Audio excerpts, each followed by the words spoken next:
Good morning guys. Nandito na kami ngayon sa work ni Daddy. Naghihintay kami na makalabas na siya. It's still 6:35. So mga 7 lalabas na yun. Inaantok pa yung mga anak ko. Kasama ko sila sundo ni Daddy.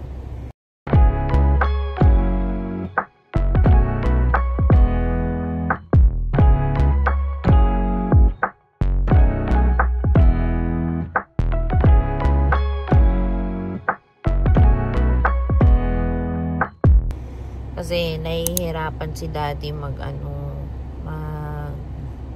mag-drive na pag sa gabi, tapos i-warm up pa ng matagal niya yung sasakyan kasi sobrang lamig dito ngayon, nagma-minus 20 plus kami.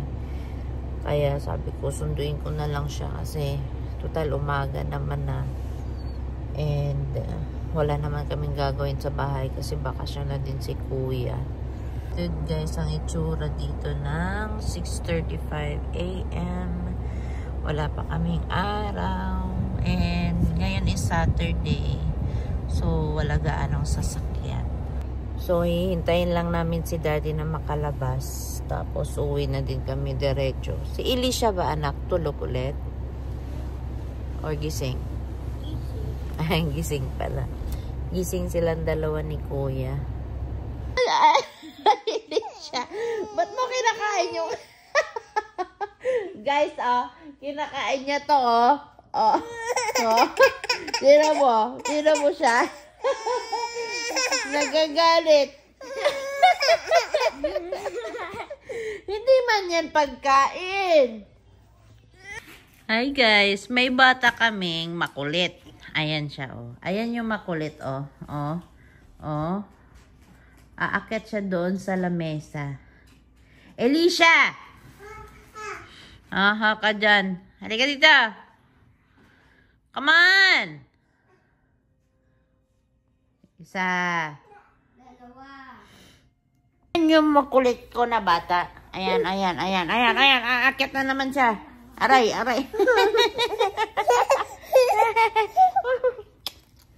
Say hi guys. Wow. Hi guys.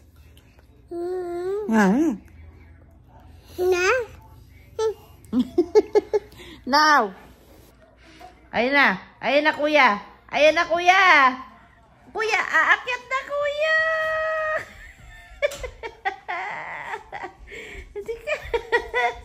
Ang likot mo talaga, no? Kawawa na si kuya mo. Kung wala si kuya, paano na lang si mami? Oh, napakalikot kang bata ka, ha?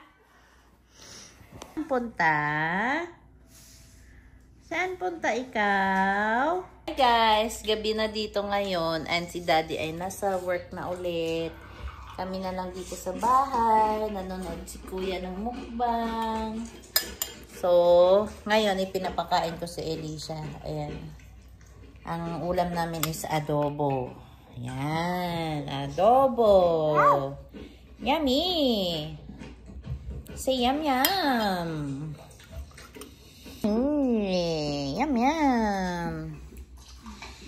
Yummy. Ayusin mo itong water. Meron siyang upuan guys, high chair, pero hindi pa na-assemble. Yan, tamad pa ako. Sige na, open your mouth. Come on. Malapit na maubos.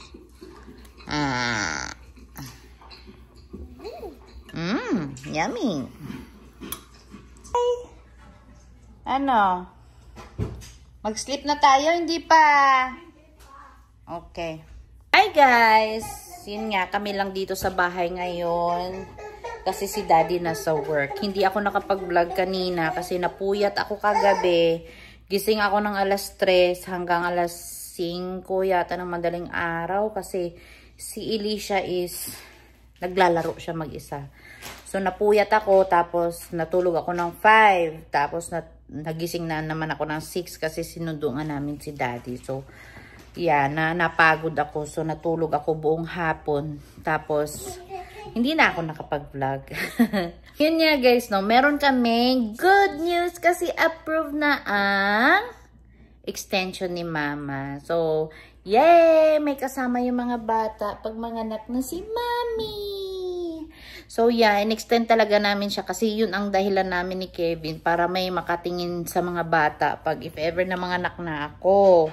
Kasi nga dito mahirap kapag walang maiwan sa mga bata. Hindi naman po pwedeng dalhin namin yung dalawa sa hospital. Dati, nung nanganak ako ni Alicia, kasama namin si Ethan. Kasama namin siya sa hospital noon. Doon siya natulog.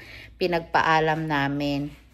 Though sabi naman, pwede naman sana doon din si Alicia sa bahay. Pag wala talagang, doon si Alicia sa hospital. Pag wala talagang magbabantay. Kasi ganun daw ang ginagawa ng iba dito. Yeah, it's okay.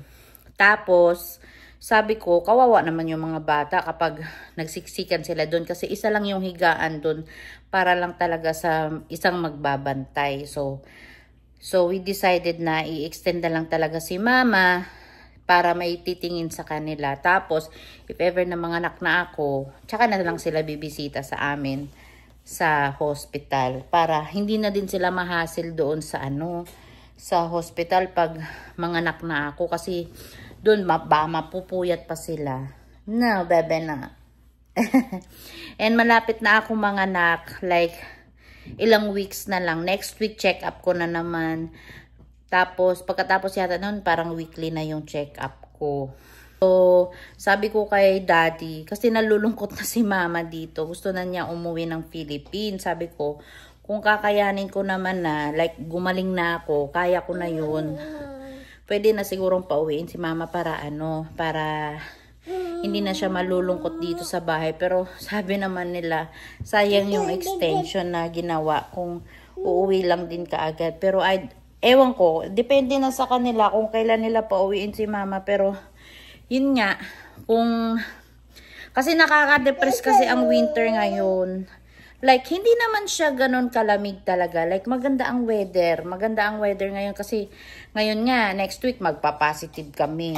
Tapos, wala kami gaanong snow. So, pero, yun nga, pag hindi nga sanay, madidepress talaga. Kami kasi, kahit pa paano, sa 3 years namin is nasanay na kami dito. Kaya, naiintindihan naman namin si Mama na nalulungkot siya dito. At saka wala si Daddy dito na sa Pilipinas na. Kaya malungkot siya. Kaya sabi ko kay Daddy, kapag gumaling naman na ako, fully recovered na ako, kaya ko naman na siguro. Kasi marami namang day off si Daddy Kaya, ewan, depende na lang next year kung anong mangyayari. Kasi ang binigay na extension ng visa officer kay Mama is up to 6 months.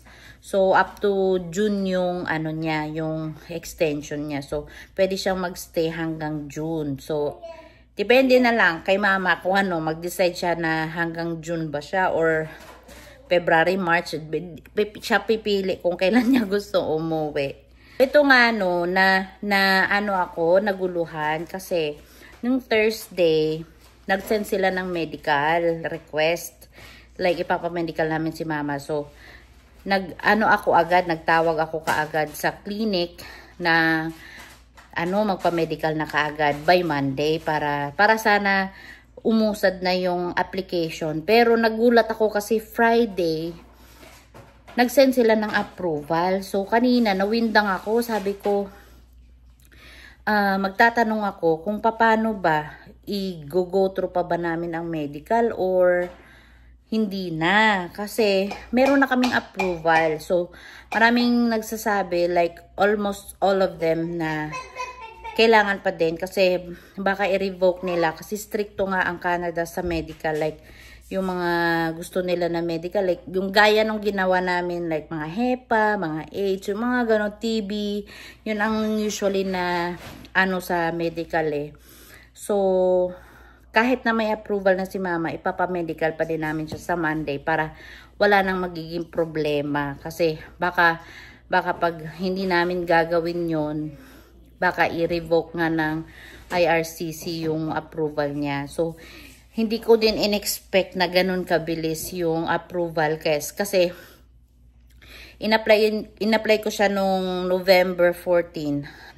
Na-approve agad siya nung Friday. Anong date nung Friday? November 19 ba? Friday? No, November 20. Yeah. Kasi ngayon November 21 na eh. So, November 20 na-approve ka agad si mama. So, mga 1 month mahigit lang. 1 month mahigit lang may approval na. O, akala ko matatagalan talaga yung approval kasi nga sa sobrang stricto ngayon. So, hindi naman sa awa ng Diyos. Kasi ang dami ngayong mga problema na yung mga tourist visa na hindi na-extend. Pero hindi ko in-expect na yung kay mama mabilis lang yung approval. Kasi siguro nga inisip nila, matanda na, hindi naman na nagtatrabaho ko at saka hindi naman na naghahanap ng lamia kasi nga 68 na si mama eh. So, siguro binigyan na lang nila ng extension. Okay lang na 6 months ang extension kasi yung iba, ang binibigay nila na extension is 1 year, ganun. So, 6 months is fine na sa amin kasi hindi naman magtatagal si mama ng sobra kasi dito kasi nga na siya, nalulungkot na siya. So, at least ngayon, wala na akong problemahin. Kasi isip ako ng isip dati na, kailan yung approval nung extension ni mama. Kasi gusto ko nang may result bago ako manganak. Kasi nga, para wala na akong iisipin pang iba. Pag-extend pala ng pag-extend ng tourist visa dito is, hindi naman ganun kahirap. Ako lang, nag-DIY lang ako. Kasi nga, pag mag-agency pa, mahirap magbabayad ka pa. Tapos, mahirap sila kausapin. Tapos, yun, ako lang gumawa.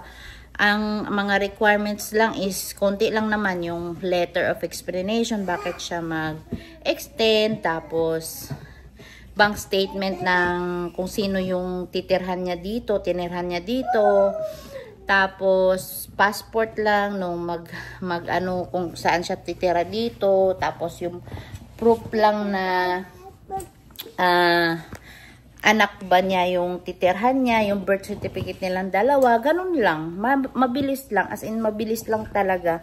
Mabilis lang siya Kasi, nung una, nagtanong sana kami ni Kevin na magpa-extend kami sa attorney. So, sabi naman nung attorney na Filipino, sabi niya, hindi na kailangan, gawin nyo na lang kasi mas mabilis lang ang mag-extend ng tourist visa. So, mabait yung attorney na yun, yung pinanotaryuhan namin. Sabi, kayo na gumawa, mabilis lang, basahin lang yung mga instructions sa website. So, yun. Awa ng Diyos, ang bilis lang talaga at saka wala akong naging problema nung extension ni mama. So, ang sa medical lang niya, magbabayad kami ng 300 plus dun. Yun ang alam ko, 300 plus. Hindi ko lang alam kung magkano yung plus pa. Pero, tignan natin. Kasi separate Separate yung sa laboratory, separate din yung sa x-ray, yung ganun. Tsaka dun sa clinic mismo, iba din ang bayad. So, titignan natin sa Monday kung magkano yung mababayaran namin dun. Yun lang guys, masaya ang Pasko namin and New Year kasi na-extend na namin si mama sa sa tourist visa niya. Sa wakas, wala na ako iisipin.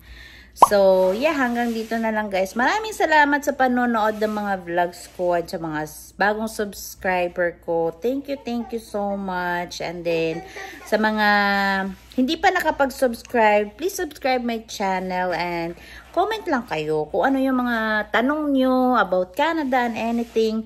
Kasi, I'm going to answer all of them. So, yeah, beware lang kasi baguhan lang ako talaga. Hindi ako ganun ka pro pa mag-vlog. So, mahirap din mag-isip ng content. So, thank you so much. Alas 8 na dito. Kailangan ko nang patulugin yung mga bata kasi bukas susunduin na naman namin si Daddy. So, maaga na naman kami gigising 3. So, have a good night, guys. Thank you so much for supporting my channel. Bye-bye!